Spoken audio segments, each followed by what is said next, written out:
Assalamu alaikum, brother. This is a question from a non-Muslim audience.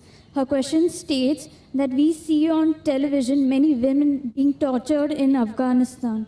Why do Muslim men torture or degrade women in Islam? Sister asked the question that we see on the television, that Afghanistan, Muslim men are torturing women. So why in Islam, Muslim men torture and degrade the women? Sister, this question was replied just a few days earlier on the second day of the conference, on Saturday. On Saturday, 31st of October, I gave a talk, Women in Islam Protected or Subjugated. And I gave the talk in detail. So ask your friend to watch that tape, watch the DVD. Inshallah, it will answer all the queries. Regarding your main point, that she saw on the television, that in Afghanistan, Muslim men, they are beating the women. And once when I was traveling, I came across a Malaysian couple, both of them were doctors. They said that they spent more than a month in Afghanistan. And they told me that what they saw on television, the Taliban's beating the women, they aren't Talibans. So I asked them, how do you know? They told me that we have been in Afghanistan, we have spent more than a month. We know how the Taliban tie the turban. When we see an Arab, we feel all Arabs are the same.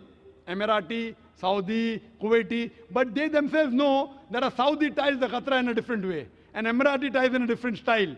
If you go to a Kuwaiti, different style. So similarly, the Taliban, they have a particular style of tying the turban. So what she told and what he told the couple, that what they shot, even that they didn't do properly. That means they could shoot the parting of the sea in Hollywood. 10 Commandments.